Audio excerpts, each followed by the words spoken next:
Hello everybody, the Utopian Duelist here, and today I've got my baby finally after 5 years, Pendulum Magician. This is my build. It's very different from like 95% of the builds I've seen. It's what I call the crackhead build. But this went X-3 yesterday at Tulsa Regional. It performed extremely well, honestly. It even performed slightly better than I thought it was going to, but let's get into it. Got 3 harmonizing. Let me make sure I'm in the middle. Now this does run a really small magician package, like abnormally small for a Pendulum magician deck, but I'm a crackhead. 2 celestial, 2 double iris, and then 1 oath, 1 Genkai. I feel like since I'm running a bunch of other micro engines that wisdomize a brick, if I open it without like a bunch of magicians, or like another magician in hand, but also I'm really like trying to abuse the living shit out of Pen Call and Dark Worm in this build. That's how I build like my whole combo, whole everything. So, but you got your Stratos of the deck, the Joker. We play the 1 of monkey board because who doesn't like a 1-card scale? And then we go on to the Endymion engine. I run 2 Servant of Endymion, 1 Jackal, 1 Mighty Master. And then the next engine is going to be the Dragon Pendulum engine, which is going to be 3 Odd Eyes Revolution Dragon, 1 Dark Worm, 1 Gate Magician because it's a better target than Gate 0. Yes, I know there's a bunch of other stuff out. I know it's there. You're going to tell me in the comments. I don't think it's good. I think Dark Worm in hand, if you don't have a Pen Call, is brick. This way, I can, if I play 3 of this and 1 Dark Worm, I can use this to add Aether as well, which is I can either add it to have for, you know, my turn 3, which in the game it's really important right now, or if I'm going second, I can add this to break boards very easily. So there's that. And then I run 3 Fenrir. Amazing synergy with the deck. It just gives you a free extra 7 after your Pendulum Summon, plus it can be used to make the Beyond the Pendulum with like your Joker or whatever else you have. Then into the spells, 1 Sky Iris, super good for triggering your double iris early to get to the trap card. And then getting a revolution off that to get you your Dark Worm to the Pen Call and, do all that. But it's not like amazing. Still has to be face up on the field to resolve, so that's why I'm not running it higher. But Pen Call, as I said, we want to abuse the shit out of this. Best card in the deck. Best card in the game. This does everything you need, and with Dark Worm, you don't even have to pay cost. And then even if you don't open the Dark Worm, you can throw a Magician in grave and just res it off a Celine. So it's not the end of the world, but, you prefer the Dark Worm. So, after that, you got the 3 Spell Power Masteries. That's why I'm running like a really small package for the Endymion, is I mainly just want to add it off of this. I'm actually thinking about cutting what's it called? The Servant down to 1, but I like it at 2 in case I open up the Mighty Master and the Servant, which happens every now and then. But you're running enough. Duelist Alliance, just another way into Pen Call. It can also add double iris, so it's a way to add a high scale, and it can also add Time Pendulum Graph, which is if you open up this plus Pen Call. Not to mention with all these, all these spells and stuff, you're just stacking counters on your servants. You're getting everything off, but you're also able to get into this as well, so it's just super good. And then 3 Imperms. Just because, you know me, hand traps are bad. Ortiz is going to slap me, but hand traps are bad. But Imperm's the exception. But yeah, onto the extra deck. We're running, for the links,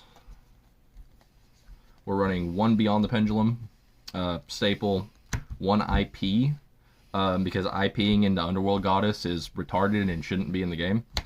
Celine, I did consider Exceed the Pendulum, but I feel like it's better in Draco Slayer than it is in this. I almost ran Draco Slayer for the event, but I didn't feel like it was consistent enough. To be honest, you just run a lot of like things that need other things in hand. to be able to really go off. With Pendulum Edition, you can kind of just do whatever you want. It's really, really flexible. You very rarely brick, and then even if you do brick, you still could probably live through a negate or two. So, but yeah, Celine. Then my rank 4 or my link 4s are going to be Access and Apo. Access for going second, Apo for going first, and then anything that's unaffected. My cameraman knows that well. Anything that's unaffected, goodbye. I did that to Psychic End Punisher yesterday, and I watched my opponent cry. If you're watching this, bud, I'm sorry. I had to do it to you. I think I apologized to you then, too, but... XE's, got the Zeus, of course. Vortex Turbo. This is what I usually make the Zeus on top of, because it's almost guaranteed to win the battle. And then you can just plop a Zeus on top of it. It's only a 1 mat, or like a 1 activation Zeus, but like hitting your opponent for like usually 5 or 6k, then putting a Zeus on top of it, usually puts them in a rough spot. I don't like graveyards. Those are really, really dumb. So yeah, Bugu. This will squeeze you out so many games. This plus like an Imperm, or this plus like another negate.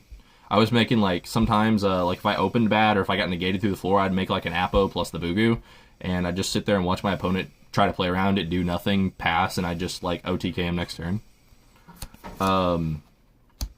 Vortex, because who doesn't like Omni Negates? Speaking of Omni Negates, the Barone. Then we play the Borlode Savage Dragon, and then a Board Wipe Boy. This thing is awesome, because as soon as you make it, it destroys all attack position monsters your opponent controls. And then after that, let's say something can be, saved for destruction, like one time, like they banish something from the grave to save it from destruction one time. Whenever you attack with it, it destroys it by card effect, and then burns them for the damage. It also gets around stuff that can't be destroyed by battle, but can be destroyed by card effects. So it's just really good way to get damage in. Also good for like time on rounds. And then we'll go on to the side deck I played. Yes, I did Cowboy people to win my game 3s in time. Deal with it. The Sloth.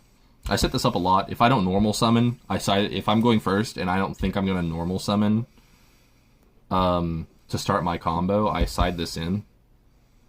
I usually side it in going first anyway, just because the chances I'm going to draw one of are super low, and I can usually set up my whole board, do my whole combo, and then plop this on top of it. So, and I did that to the dude who summoned Psychic End Punisher against me in one of my games. Sorry to him again. I bullied the shit out of that dude. Lava Golem, my cat screaming in the background. Triple Tactic Talents. I usually sided these in going first over the Imperms. The Imperms are like very, they can go one way or the other. But like if I know I'm going first, I'd rather have like extension after I get nibbed or ashed or everything, like anything like that. And then if I draw it, late game, at least I get to take a monster, still maybe draw 2, put something back, I even lead a lot of people yesterday. Evenly was like one of the best cards in the side deck. I don't like cash or anything to do with the banish pile. If it isn't in the face-up extra deck, I don't like it. I'm a Pendulum player. And then, since I value Pendulums for some godforsaken reason, I did side Wavering Eyes, because I thought I might run into a Draco Slayer player or two, and I was really looking to make their day shitty. But yeah. So that was my side deck. That was my profile, guys. Like, subscribe, you know the rest, guys. See ya.